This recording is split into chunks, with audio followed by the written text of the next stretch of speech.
नमस्कार, स्वागत आहे तुमचं अन्नपूर्णा किचन मध्ये। आज मी तुमच्यासाठी पावसाळ्यात स्पेशल टवटवीत आणि ताजी ओल्या चवळीची रेसिपी घेऊन आलेली आहे। तर पावसाळ्यामध्ये आपल्याला अनेक प्रकारच्या भाज्या या बाजारात अवेलेबल असतात, तर ही भाजी चवीला अप्रतिम आणि जबरदस्त अशी तयार होते। चला तर मग वेळ न घालवता रेसिपीला सुरुवात करूया। त्यासाठी मी इथे अर्धा किलो ओली चवळी घेतलेली आहे आणि ही अशा प्रकारची चवळी आहे। काही कवळी आहे तर काहींमध्ये चवळीचे छान असे दाणेही आहेत। तर मी ही सर्व चवळी व्यवस्थित अशी साफ करून घेतलेली आहे। तर तुम्ही पाहू शकता काही यामधून छान असे मोठे मोठे दाणे निघालेले आहेत आणि काही चवळी ही कवळी आहे, तीही आपण सुरीच्या साहाय्याने किंवा हाताच्या साहाय्याने साफ करून घेणार आहोत। तर सर्वात अगोदर आपण या रेसिपीसाठी लागणारे साहित्य पाहणार आहोत। तर मी इथे 4 ते 5 कढीपत्त्याचे पानं, 5 ते 6 लसणच्या पाकळ्या आणि एक मोठा साईजचा कांदा बारीक कट करून घेतलेला आहे। त्याचबरोबर एक मीडियम साईजचा टोमॅटो मी हा बारीक कापून घेतलेला आहे।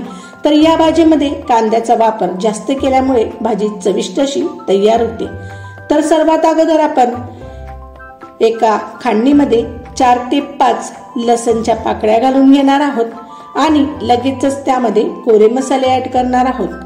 तर सर्वात अगोदर मी इथे 2 चमचे लाल मिरची पूड घातलेली आहे, 1 चमचा हळद आणि 2 चमचे धनेपूड घातलेले आहेत आणि मी इथे कोणताही गरम मसाल्याचा उपयोग केलेला नाही।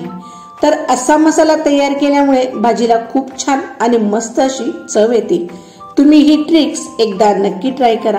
तर सर्व मसाला मी व्यवस्थित असा कुटूनही घेतलेला आहे आणि तयारही करून घेतलेला आहे। त्याचबरोबर आपण चवळी ही 2 ते 3 पाण्याने मी हाताच्या साहाय्याने व्यवस्थित अशी चोळून स्वच्छ धुवून घेतलेली आहे आणि ही आपण व्यवस्थित अशी तयार करून घेतलेली आहे।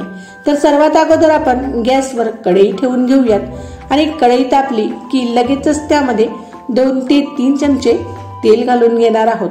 तेल व्यवस्थित तापले की लगेचच आपण त्यामध्ये 1 चमचा जिरे घालून घेऊयात आणि जिरे व्यवस्थित लालसर झाले की लगेचच आपण त्यामध्ये बारीक कापून घेतलेला कांदा घालून घेणार आहोत। तर सर्व कांदा मी व्यवस्थित असा या तेलामध्ये घालून घेतलेला आहे आणि चमच्याच्या साहाय्याने व्यवस्थित असा ढवळूनही घेतलेला आहे। तर 2 ते 3 मिनिटापर्यंत हा कांदा आपण तेलात फ्राय करून घेणार आहोत। आता लगेचच त्यामध्ये 4 ते 5 कढीपत्त्याचे पानेही घालून घेऊयात आणि हे कढीपत्त्याचे पानं आपण व्यवस्थित असे तेलात फ्राय करून घेणार आहोत। तर 2 ते 3 मिनिटापर्यंत हे कांदे आणि कढीपत्ता व्यवस्थित असा लालसर शेकलाही जातो। तर कांदा आणि कढीपत्ता लालसर झाला की लगेचच आपण त्यामध्ये बारीक कापून घेतलेला टोमॅटोही घालून घेऊयात आणि चमच्याच्या साहाय्याने सर्व मसाले हे एकजीव करून घेणार आहोत। म्हणजे कांदा, टमाटर आणि कढीपत्ता व्यवस्थित असे तेलात लालसर फ्राय करून घेणार आहोत आणि तुम्ही पाहू शकता 2 ते 3 मिनिटापर्यंत टोमॅटोही व्यवस्थित असा तेलात गळलेला आहे आणि कांदाही व्यवस्थित लालसर असा झाला आहे। आता लगेचच आपण त्यामध्ये कुटून घेतलेला सर्व कोरा मसाला यात ऍड करून घेणार आहोत। मसाला तेलात ऍड करताना गॅसची फ्लेम ही मंद ठेवायची आहे, नाहीतर मसाला हा जळू शकतो। तर 2 ते 3 मिनिटापर्यंत हा मसाला ही व्यवस्थित असा तेलात फ्राय करून घेणार आहोत आणि मसाला फ्राय झाला की लगेचच आपण धुवून घेतलेली चवळी ही यामध्ये ऍड करून घेणार आहोत आणि आता लगेचच चमच्याच्या साहाय्याने सर्व चवळी आणि मसाले एकजीव करून घेणार आहोत आणि आता 1 ते 2 मिनिटापर्यंत मंद आचेवर झाकण न ठेवता चवळी ही आपण तेलामध्ये 2 ते 3 मिनिटापर्यंत फ्राय करून घेणार आहोत। आता लगेचच त्यामध्ये चवीनुसार मीठ घालून घेणार आहोत आणि चमच्याच्या साहाय्याने व्यवस्थित असे एकजीव करून घेणार आहोत। गॅसची फ्लेम ही पूर्णतः मंद करून आपण आता कढईवर झाकण ठेवून 4 ते 5 मिनिटापर्यंत छान अशी ही चवळी वाफवून घेणार आहोत। तर असं केल्यामुळे भाजी ही खूप छान आणि चविष्ट अशी तयार होते। 4 ते 5 मिनिटं झालेली आहेत। आता मी तुम्हाला झाकण खोलूनही दाखवत आहे आणि आता चमच्याच्या साहाय्याने आपण सर्व चवळी ही एकजीव करून घेणार आहोत। चवळीमध्ये एक्स्ट्राचे पाणी हे सर्व व्यवस्थित असे आटलेले आहे। आता आपण लगेचच त्यामध्ये 1 ग्लास पाणी घालून घेणार आहोत। तर मी इथे 1 ग्लास पाण्याचा उपयोग केलेला आहे। तुम्ही तुमच्या आवडीनुसार यामध्ये पाण्याचा उपयोग करू शकता। 2 ते 3 मिनिटं झालेली आहेत आणि तुम्ही पाहू शकता भाजीला खूप छान आणि मस्त अशी उकळी फुटलेली आहे। आता आपण सर्व भाजी एकजीव करून घेणार आहोत आणि आता लगेचच त्यावर झाकण ठेवून मंद आचेवर ही भाजी 5 ते 10 मिनिटापर्यंत चवळी शिजेपर्यंत आपण ही शिजवून घेणार आहोत। तर 5 ते 10 मिनिटं झालेली आहेत। तर तुम्ही पाहू शकता मी तुम्हाला झाकण खोलूनही दाखवत आहे। खूप छान आणि मस्त अशी ही भाजी आपली तयार झालेली आहे आणि ही भाजी तयार करताना 2 ते 3 वेळा अधूनमधून चेकही करायची आहे। आता ही भाजी शिजली की नाही ते पाहण्यासाठी आपण थोडीशी चवळी ही चमच्यात घेऊन हाताच्या साहाय्याने प्रेस करून घेणार आहोत। सहज चवळी ही हातात प्रेस होते।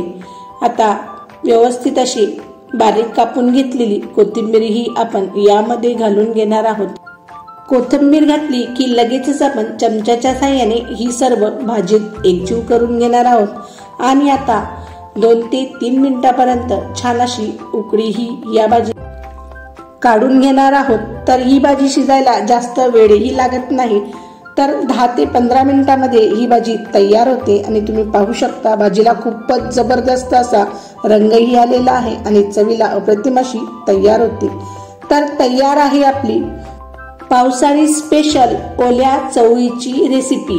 तर ही रेसिपी मी गरमागरम पोळी सोबत सर्व केलेली आहे। तर तुम्ही ही रेसिपी गरमागरम पराठा आणि गरमागरम पोळी सोबत त्याचबरोबर गरमागरम तांदळाच्या भाकरी सोबत एन्जॉय करू शकता। तर ही रेसिपी सकाळच्या घाई गडबडीमध्ये तुम्ही टिफिनसाठी ही तयार करू शकता।